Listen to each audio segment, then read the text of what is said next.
Hello students, જો last લેક્ચરની અંદર આપણે ન્યૂટનનું ડિવાઇડેડ ઇન્ટરપોલેશન ફોર્મ્યુલા ભણી ગયા હતા, બરાબર છે.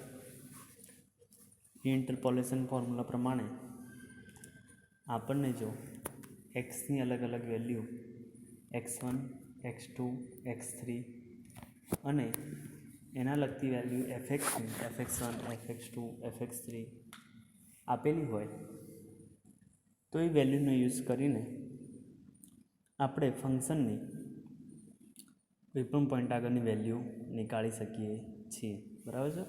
ફંક્શનની કોઈપણ પોઈન્ટ આગળની વેલ્યુ આપણે નીકાળી શકીએ છીએ. તો હવે આપણે એક્ઝામ્પલ દ્વારા જોઈએ કે એવું કઈ રીતે પોસિબલ છે. ઓકે, તો જો તમને એક ફંક્શન આપેલું છે લોગ. અહીંયા આગળ લોગની અલગ અલગ પોઈન્ટ આગળ વેલ્યુ આપેલી છે, જેમ કે 6, 5, 4. ઓકે, લોગની 654 આગળની વેલ્યુ ઇઝ ઇક્વલ ટુ 2.8156.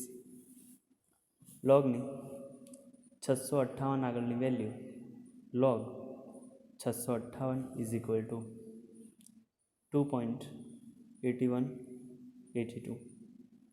લોગની 659 આગળની value log 659 is equal two 2.8189 and log 10 661 is equal two 2.8202. તો આ રીતે લોગની અલગ અલગ પોઈન્ટ આગળની વેલ્યુ આપેલી છે. આપણે આ વેલ્યુનો યુઝ કરીને find the value of log 656. Okay, find the value of log 656. The divided difference table is, આપણે આની વેલ્યુ ફાઇન્ડ કરવા માટે ન્યૂટનનું ડિવાઇડેડ ડિફરન્સ ફોર્મ્યુલા વાપરવાનું છે. તો એ ફોર્મ્યુલા વાપરવા માટે આપણે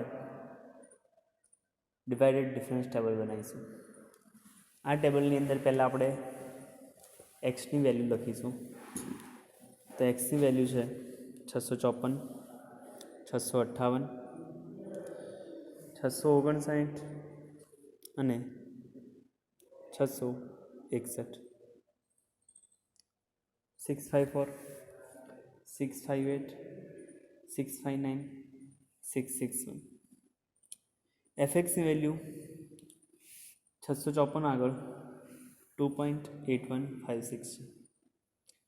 પોઈન્ટ વારંવાર ના લખવા પડે એટલા માટે આપણે આને 10⁵ વડે મલ્ટીપ્લાય કરીશું.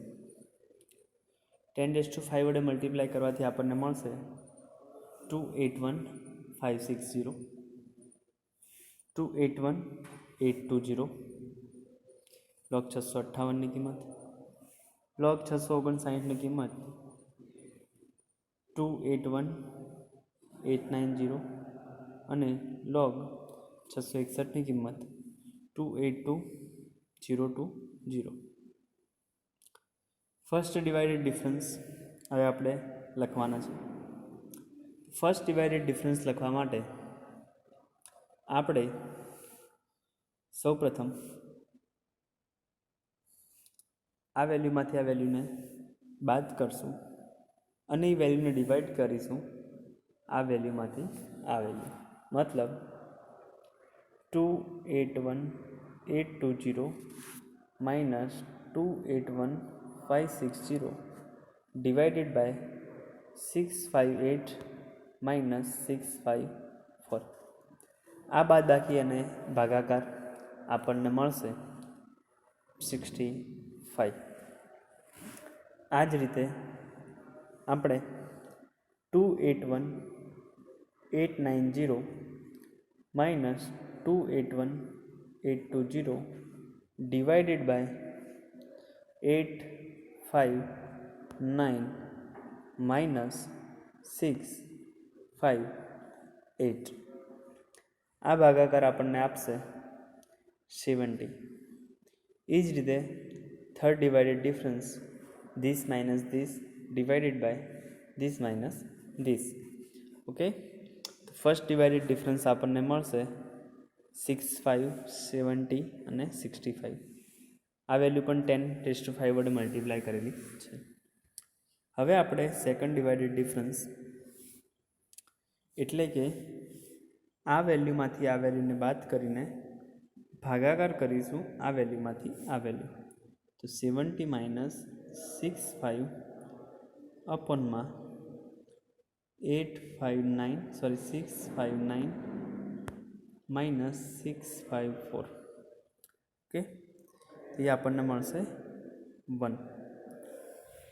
And 65 minus 70 divided by 661 minus 658 is equal to આપણને મળશે -1.7. લાસ્ટ અને third divided difference is equal to આપણને મળશે -1.7 minus 1 divided by 661 minus 654.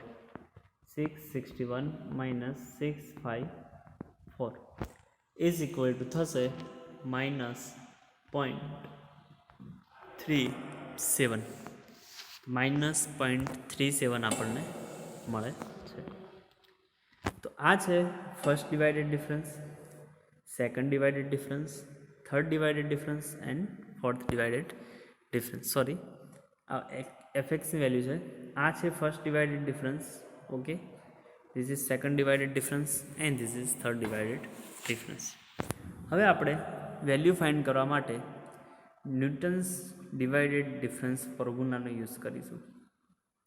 A formula પ્રમાણે આપણને fx ઇઝ ઇક્વલ ટુ મળે છે fx is equal to fx1 વત્તા x minus x1 fx1 divided difference plus x minus x1 x minus x2 divided difference second time fx1 x minus x1 x minus x2 x minus x3 third divided difference fx1. આપણે x is equal to 656 આગળ value find કરી છે. તો અહીંયા આગળ આપણે xની value મૂકીશું 656. Okay, તો 656 મૂકવાથી આપણને મળશે f656. આને પણ 10⁵ વડે મલ્ટીપ્લાય કર્યા છે. શા માટે? કારણ કે અહીંયા આગળ જેટલી પણ વેલ્યુ છે એ બધી જ વેલ્યુને આપણે ટેબલ બનાવતી વખતે 656 વડે મલ્ટીપ્લાય કરેલા છે. હવે ટેબલથી fx1ની વેલ્યુ, ટેબલ ઉપરથી ફર્સ્ટ ડિવાઇડેડ ડિફરન્સ fx1ની વેલ્યુ, ટેબલ ઉપરથી સેકન્ડ ડિવાઇડેડ ડિફરન્સ fx1 અને એ જ રીતે થર્ડ ડિવાઇડેડ ડિફરન્સ fx1. આ વેલ્યુ આપણે પુટ કરીશું ઇક્વેશનની અંદર. ઓકે, આ વેલ્યુ ક્યાંથી મળે છે? અહીંયાથી. fx1 first divided difference fx1, second divided difference fx1 and third divided difference fx1. આ વેલ્યુ અહીંયા મૂકવાથી આપણને 10⁵ f of 656 is equal to 281 560 plus 130 minus 4 minus 3.6 is equal to 281,682.4. આ વેલ્યુ મળે છે. ઓકે, તો લાસ્ટમાં f of 656 is equal to થાય છે 2.81682. તો આ રીતે આપણે અલગ અલગ પોઈન્ટ આગળ જો વેલ્યુ આપેલી હોય અને કોઈ ફિક્સ પોઈન્ટ આગળ વેલ્યુ ફાઇન્ડ કરવાની કીધેલી હોય તો ન્યૂટન્સ ડિવાઇડેડ ડિફરન્સ ફોર્મ્યુલાની મદદથી કરી શકીએ છીએ. નેક્સ્ટ એક્ઝામ્પલ જોઈએ હવે. By mean of Newton's divided difference formula, Find the value of F8 and F15 from the following table. એક ટેબલ આપણને આપેલું છે. આ ટેબલનો યુઝ કરીને આપણે ફંક્શનની વેલ્યુ f(8) એન્ડ f(15) મતલબ કે x ઇઝ ઇક્વલ ટુ 8 આગળ અને x ઇઝ ઇક્વલ ટુ 15 આગળ, x ઇઝ ઇક્વલ ટુ 15 આગળ આપણે વેલ્યુ શોધવાની છે. તો સૌ પ્રથમ પહેલાં આપણે ટેબલ સ્ટડી કરી લઈએ. તો ટેબલની અંદર એક્સની વેલ્યુ આપેલી છે 4, 5, 7, 10, 11 અને 13. બરાબર છે. ટેબલની અંદર વેલ્યુ આપેલી છે 4, 5, 7, 10, 11 અને 13. એના સામે fxની વેલ્યુ આપેલી છે f(4) x is equal two 4 આગળ વેલ્યુ છે 48. પછી x ઇઝ ઇક્વલ ટુ 5 આગળ વેલ્યુ છે 100. પછી x ઇઝ ઇક્વલ ટુ 7 આગળ વેલ્યુ છે 294. x ઇઝ ઇક્વલ ટુ 10 આગળ વેલ્યુ છે 900. x ઇઝ ઇક્વલ ટુ 11 આગળ વેલ્યુ છે 1210 અને x ઇઝ ઇક્વલ ટુ 13 આગળ વેલ્યુ છે 2028. દેખાતું નથી તમને? 2028. તો x ઇઝ ઇક્વલ ટુ 13 આગળ વેલ્યુ છે 2028. હવે આપણે ફર્સ્ટ ડિવાઇડેડ ડિફરન્સ ફાઇન્ડ કરીએ છીએ. ફર્સ્ટ ડિવાઇડેડ ડિફરન્સ થશે x2 minus x1 fx2 minus fx1 upon x2 minus x1. मतलब कि 100 minus 48 divided by 5 minus 4 આપણને મળશે 52. 294 minus 100 divided by 7 minus 5 મળશે આપણને 97. 900 minus 294 divided by 10 minus 7 is equal to આપણને મળશે 202. સેમ પ્રોસેસથી આપણને મળશે 310, 409 and so on. Del square fx is equal to થશે first value 97 minus 52 divided by 7 minus 4. Okay, 7 minus 4 એટલે આપણને મળશે 15. એ જ રીતે 21 આપણને મળશે 202 minus 97 divided by 10 minus 5.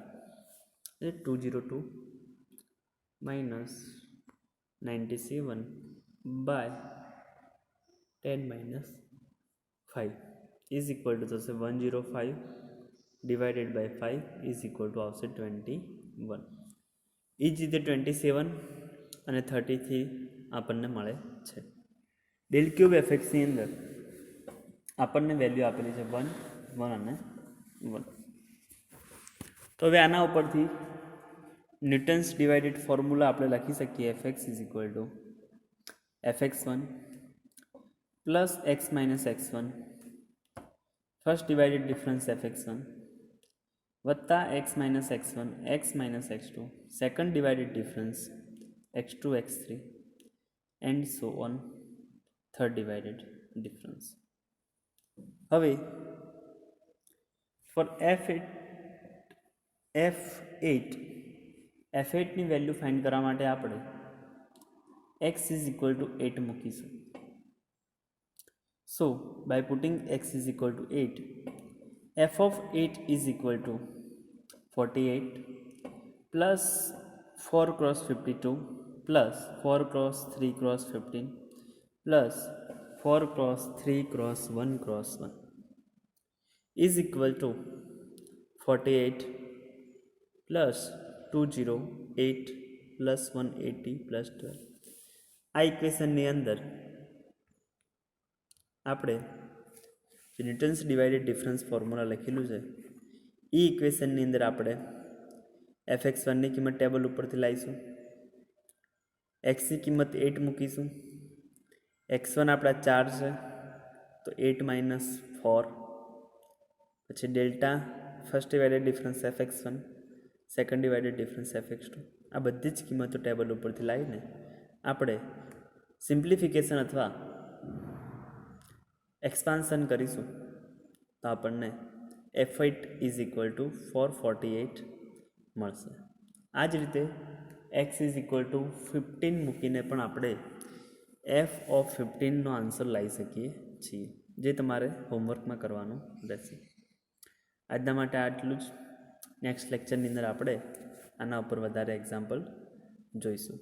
Thank you.